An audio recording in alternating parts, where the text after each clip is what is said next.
शुक्ल पक्ष अभिजित हरि प्रीता।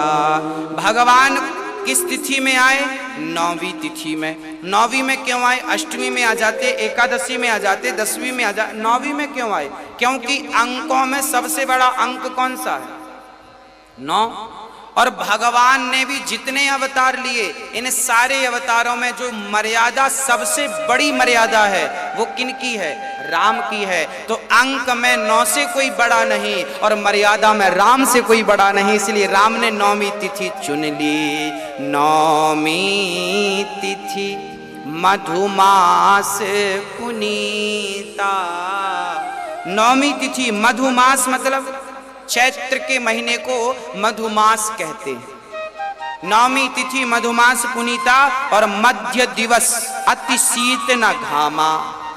राम जी सुन कितने बढ़िया। अच्छा, 9 का पहाड़ा जब आप पढ़ेंगे ना तो 9 एकम 9, 9 दूनी 18, 8 और 1 9, 9 दूनी 18, 9 तिया 27, 7 और 2 9, 9 तिया 9 दूनी 18, 9 तिया 27, 9 चौके 36, 36, 3 और 6 9।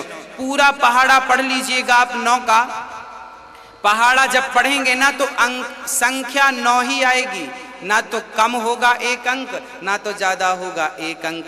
अर्थात राम जी की मर्यादा कैसी है?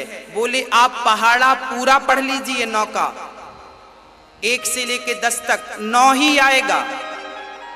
उसी प्रकार राम की मर्यादा ऐसी है कि कैसी भी विषम परिस्थितियां रहें पर राम की मर्यादा तो 9 अंक जैसी है, वो खंडित नहीं होता। जैसे ही 9 अंक खंडित नहीं हुआ, ऐसे राम ने 11,500 वर्ष तक राज्य किया पर राम की मर्यादा कहीं खंडित नहीं हुई। इसलिए राम जी 9 में आए, क्योंकि केवल 9 का ही पहाड़ा ऐसा है जो खंडित नहीं होता।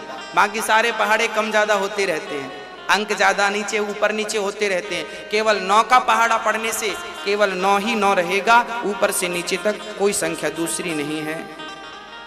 इसलिए राम 9 में आए। 9वीं तिथि मधुमास और दिन के 12 बजे। 12 कब बजते हैं? जब तीनों कांटे, कांटे मतलब सेकंड का कांटा, मिनट का कांटा और घंटे का कांटा, तीनों जब ऊपर ऊर्ध्व मुख हो, ऊर्ध्व पुंड्र की तरफ ऊपर की तरफ होते हैं, और जब तीनों मिलकर एक हो जाते हैं तब राम अवतार होता है। ये 3 क्या है?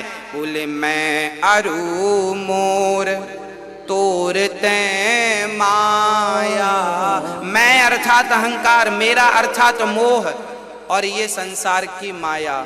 जब अहंकार समाप्त कर देंगे आप, जब मोह समाप्त कर देंगे आप और माया को छोड़कर मायापति के चरण पकड़ लेंगे आप, जब आप परमात्मा की ओर देखेंगे, ऊपर की ओर, उसी क्षण परमात्मा आपके हृदय में प्रकट हो जाएंगे। अवध में कौशल्या के गर्भ से प्रकट हो गए। हाँ, आप संसार का त्याग करिए तो सही, परमात्मा तो प्रकट होने को तैयार हैं। हाँ, तो भगवान ठीक 12 बजे प्रकट हो गए। मध्य दिवस, न शीत न घामा, न सर्दी थी न गर्मी थी, और बड़े प्रेम से ठाकुर जी मेरे राघव प्रकट हो गए।